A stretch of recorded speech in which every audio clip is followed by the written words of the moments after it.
Their podcast hit #1 on iTunes. From Panoply, here's Matt Turk. And from GE, Alexa Kristen. They're joined by Hill Holliday's Laura Kopp.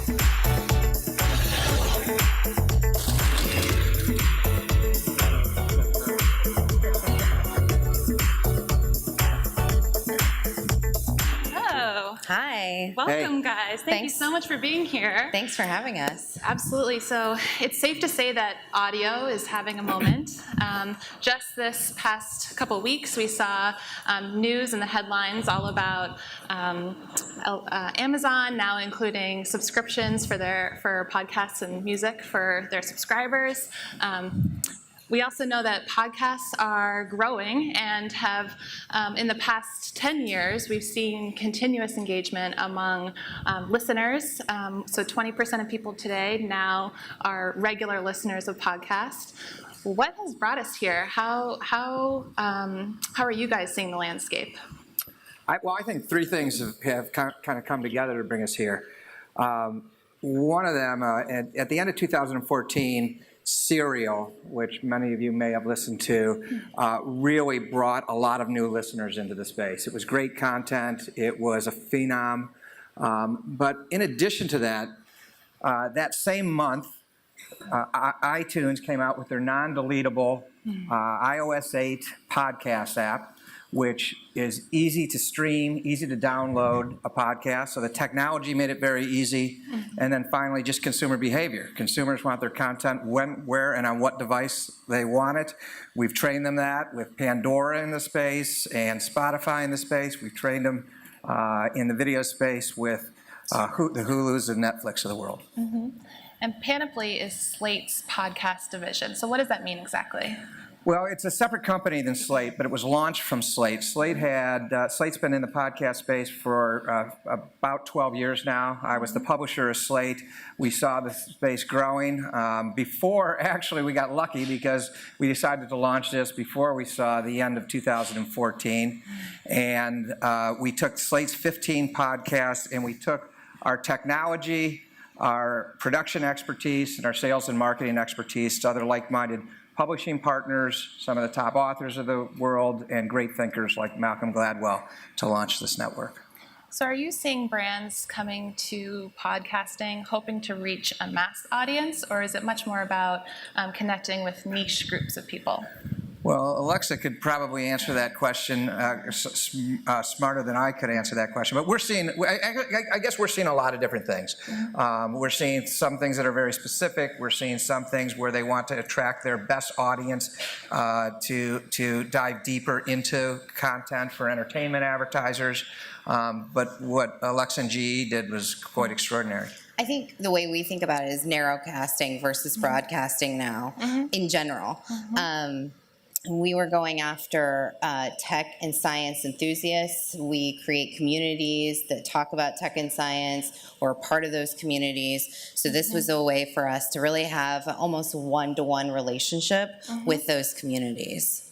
So brands aren't just bringing radio tactics to podcasting, as you can attest.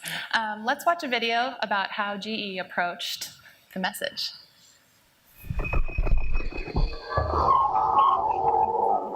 What do you hear? Listen close with me. Is that a voice? Is it more than one voice? Are they speaking? Singing? GE invented breakthrough sonic healing technology. The challenge is, how do you make something that's technical and complicated relevant and interesting? The idea had to be as inventive as the company. Welcome to The Message, an original sci-fi podcast that was downloaded over 4 million times and became the #1 podcast in America. The Message was a weekly 8-episode science fiction story about a young podcaster, Nikki Tomlin. Hi, Nikki Tomlin here. Who gets to sit in with a team of cryptologists trying to decipher the meaning of alien sound waves received 70 years ago. And listening to it will kill you. But medical technology using sound waves could save you. It launched at number 47 on iTunes, and then took off. A subreddit group formed, and 32,000 curious code-breaking listeners followed an online paper trail that unlocked a 50-year-old Easter egg. Every time we crack a code, we learn something. Every time we learn something, we take on more responsibility. Let us not be scared of that. 440 million downloaded minutes later, The Message became the #1 podcast in America and the most listened to branded content podcast in history. Just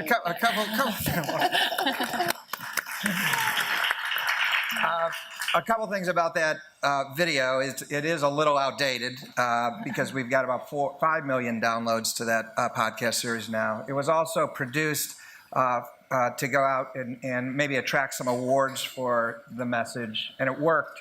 The Message won numerous marketing advertising awards, but it also won 2 golds and a bronze lion at Cannes this year, so it was pretty special. Congratulations. Thank you. So, I mean, you just kind of alluded to this. When the inception of The Message, I assume, was something pretty magical. But when we were thinking about, what your expectations were, investing in creating a podcast, can you talk a little bit about that? I mean, I think going back, we're a 124-year-old brand. We're going to turn 125 years old next year.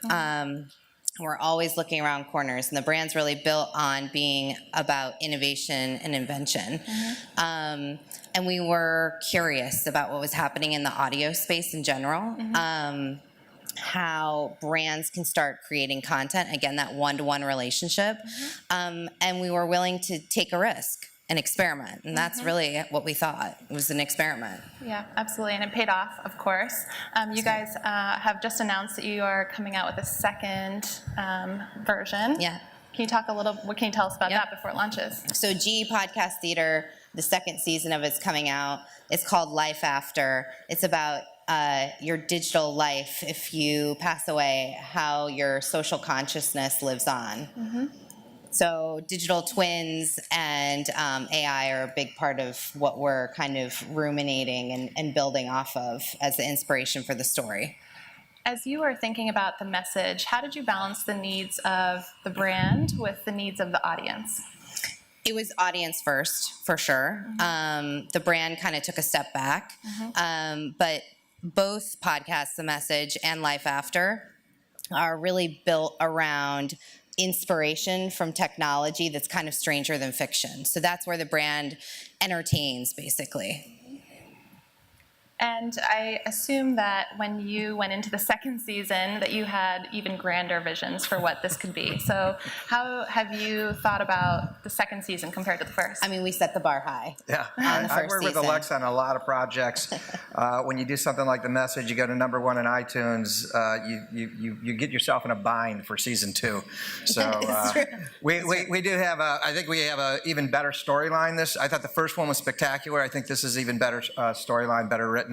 Same author, but Alexa and her team and her agency have put some strategy behind this. That the first year we were kind of guessing at what we were doing. This year we have some learning from the first year, and we're exploring some new ways to promote and generate even more interest and involvement. I would say for brands to get out and experiment. I mean, when we looked at The Message and promotional time, it wasn't about running live reads and just doing advertising. It was about content within content and creating meaningful content loops. We're going to see that more in Life After, and things that directly tie back to GE even more. What do you mean by a meaningful content loop? So instead of doing advertising and just promotion of the content itself, it's creating content about the content. Oh, got it. Yeah. So I listened to The Message and all 8 episodes, and it took me about 1.5 to realize that it was a fictional podcast. So I'll admit that freely. But I wasn't alone. You've told me that. You are not alone. It's a So very many people. War of the Worlds experience. So I'm curious. It was so much more than just the podcast. You saw this in the reel. There was some social media support, some extended content that was available for people who are seeking it out. Can you talk a little bit about that as well? I mean, that was built to be totally contain that fourth wall. It was built to keep the mystery, so people like you, and you are not alone, by the way. Even people on our team called me and said, oh my God, I started getting nervous and had to stop listening for like a day because I like didn't know if it was real. And I was like, but we've talked about this. Like, you guys heard this, right? So it was really organic. Like we didn't push to Nikki's blog. We didn't push to the wiki page. We didn't push to anything. It was out there because we knew people would find it, like real fans, sci-fi fans. And we were trying to capitalize on that. So you're creating experiences for the most engaged listeners. Absolutely. Excellent. Okay. Well, I hope you'll indulge me in our last couple minutes. We're coming already to the end of our time here. mediaFWD is all about looking to 2020, and so I'm curious if you, if I put on my best Alex Trebek hat, if you would offer me some predictions about maybe what audio and podcasting will look like in 2020. I think that's a great question. We talk about it a lot. This was an experiment, as I said, but we were really conscious about building to the future, building subscribers and building a one-to-one relationship that could live on. So live on beyond just podcasting. And I think that audio and multi-sensory marketing is really where we're headed in the next 4 to 5 years. Audio is going to drive that. I think audio is going to be the biggest driver of that. And we talked a little bit about niche and mass. Measurement is one of the biggest areas of growth for audio. Is there anything that you foresee, Matt, on the horizon? As far as measurement goes, we own our own technology. We've enhanced it. It's podcast technology built by podcasters, so it's unique. We still have not fully cracked the code. 70% of all podcasts are served through iTunes. The FBI can't even get information out of Apple, so it's difficult for us to get information. But I think we can measure how much of the podcast has been downloaded now, if an ad has been downloaded. Still can't guarantee that it has been listened to.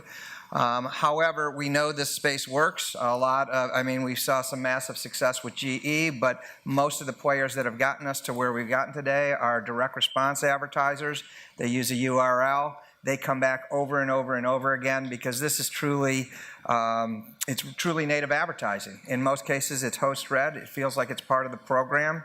Advertisers listeners lean, it's a lean-in medium, and they pay attention to what they hear. I think you put a stat up that 65% of all podcast listeners take action on the messaging in there. That's, it's extraordinary. Yeah. And I would just add to that, like a partner like Panoply who understands the space, they've been deep-rooted in this space, they understood the vision that we had and took it even further with us. So Shaq, Baldwin, Katie Couric, Malcolm Gladwell, these are all faces of podcasters today. Are we thinking that the future of podcasting and audio is entertainment-based or information-based? I think it's going to be all of the above. I think by 2020, you're going to see most media companies taking advantage of the space, diving deep into the space. I think you're going to see entertainment companies from the Warner Brothers and Spielberg's Amblin out there playing in this space. I think you're going to see individuals who want to have a one-on-one relationship with their audience in this space. So you showed the stat, 57 million Americans have listened to a podcast in the past month. That's going to be over 100 million in 2020. We talked a little bit about social media and its role for the message. In discovering podcasts certainly is a very social thing, but listening still feels like a solo endeavor. So are we seeing in 2020 that podcasting and audio will continue to be a solo or a social activity? It's a great question. I mean, I think there are a couple of interesting companies that are popping up around UGC, like Anchor is an app, UGC Audio. I think that it may be a little bit of both. Audio has to hop a fence on that, though. So where you could have user-generated stories that multiple people are contributing to. I mean, you have it with written word like Wattpad. We work with Wattpad a lot. I think that may happen, but people aren't going to listen to a full 20-minute, 10-minute podcast in a social feed. They're not built like that yet. And there's no more intimate way to communicate than through audio. As Malcolm Gladwell says, you think with your eyes, but you feel with your ears. And I think there'll be social sharing. There'll be groups talking about certain podcasts. But it's a personal experience when you listen to these shows. And like you said, you freaked out when you were listening to the message. Excellent. Well, thank you guys so Thank much. you. Can you tell us the name of the podcast again so you can all download it on your phone? It's GE Podcast Theater, Season 2. It's called Life After. You can Great. find it. It's in the top, the promo's in the top 150 in iTunes right now, so you can certainly find it there. It drops Sunday night, the 13th at midnight. Matt, Alexa, thank you guys so much Thank for you being so here. much you, for Laura. having us.